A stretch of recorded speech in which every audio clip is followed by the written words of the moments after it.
I've always looked, especially at the unfortunate Ukrainian crisis as what it really is. It's going to be a massive tragedy on a humanitarian scale that we haven't seen probably since the Second World War. And like I said before, the more the Ukrainian army holds on, every minute, every hour, every day they hold on, gets more weapons to them.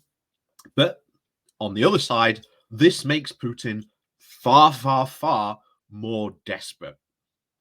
And we have to really ask ourselves, how desperate will Putin be to win this war?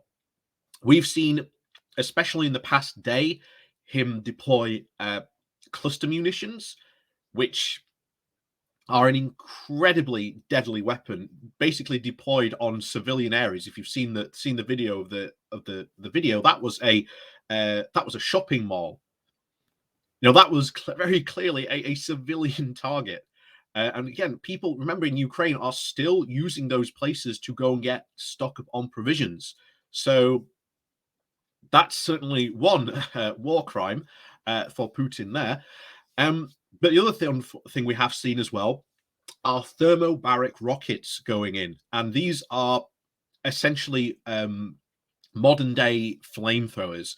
These essentially ignite the air around them and essentially, well, act as a flamethrower. And even worse, if someone were to get caught up in that, it would pull the air from their lungs, causing their lungs to collapse.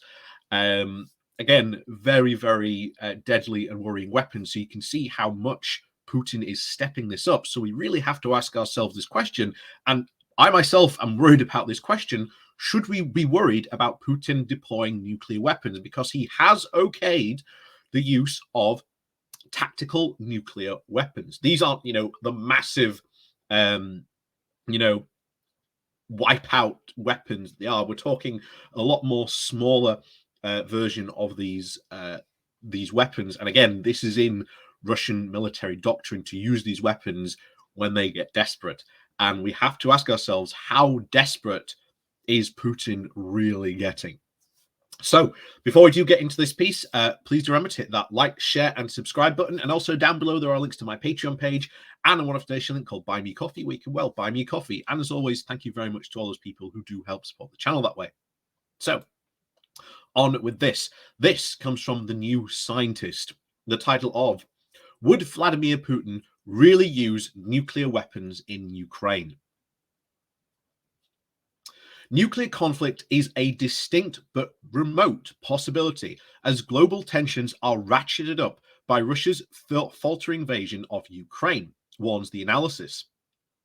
The Russian President Vladimir Putin is in a vulnerable and unpredictable position as he contends with the very lackluster economic situation and increasing dissent among his own citizens, and now the potential for military defeat. On the 27th of February, Putin raised Russia's nuclear readiness system by ordering his forces to take the special regime of combat duty.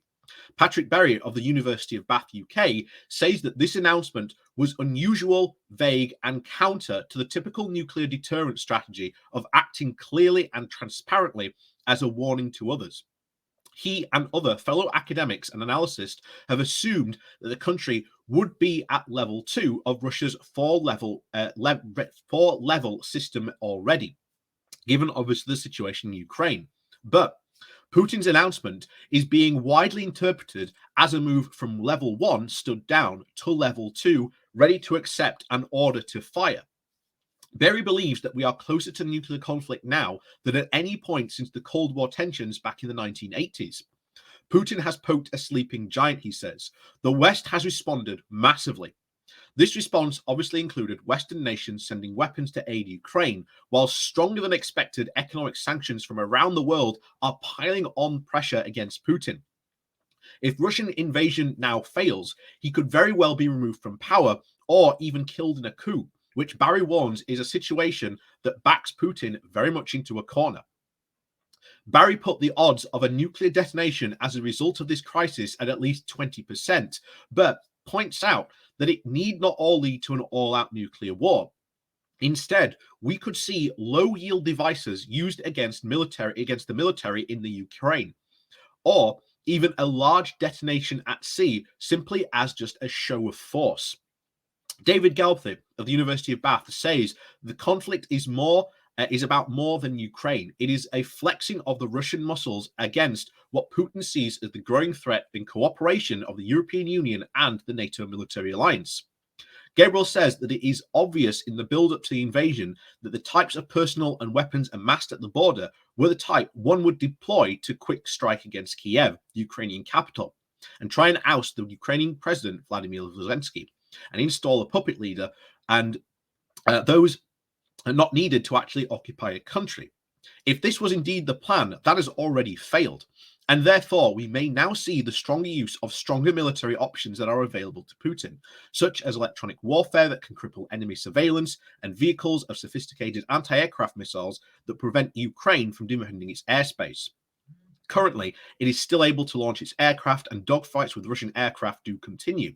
Nuclear weapons are also a possibility, but only as a last resort, says Galbraith. In terms of military action, I think what we've seen so far is fairly limited. I think that we're going to get heavy next, and I think we really need to prepare for the worst case casualties, said Kelton White at the University of Reading. White points to obviously the military tactical use of Maganska, or disinformation, which the country has already used during the invasion. In the extreme case, White says that this could stretch to a false flag operation, such as the detonation of a small nuclear bomb outside Ukraine's border, which is then blamed on NATO. There is a lot of talk about retaliatory action when you're discussing nuclear deterrence, says White, and while President Putin has a rationality all of his own. So I do sympathize a lot with people who do worry about, obviously, the threat of nuclear war. But here's the thing. The only person who could possibly press that button at this point would be Putin. The West certainly doesn't want to get into a nuclear war. Neither does Ukraine. And all the leaders in the West have been very clear they do not want that to happen. But unfortunately, the only person who not only started this aggression and continues this aggression and can even end this very aggression against Ukraine is Vladimir Putin. He has to accept that he has probably lost this war. The Ukrainian people will never accept the puppet government that he will probably install. And there will probably ultimately be a revolution to replace him. Then how does Putin react to that? There is nowhere for him to go now. And the invasion has stalled. The weapons that we have seen is an escalation. And we have to worry about this, about Putin potentially using now small-scale tactical nuclear weapons on Ukrainian military targets. And unfortunately, the big areas where they are failing are in the cities. So far, we are, the 6th day of this conflict, and so far, Russia has not managed to take a single major city that were day one objectives. And that is down to, of course, the bravery and the determination and will to fight of the Ukrainian people. And as I said before, the more they fight, the more they hold. Every minute, every hour, every day they succeed in holding them back is more time for Putin to fail, to hopefully maybe a coup happens that takes him out. Maybe he just accepts defeat. We can only hope. But I do indeed worry about the very possibility that we may see the deployment of nuclear weapons here in Europe by Russia. And that is a very, very scary prospect to see.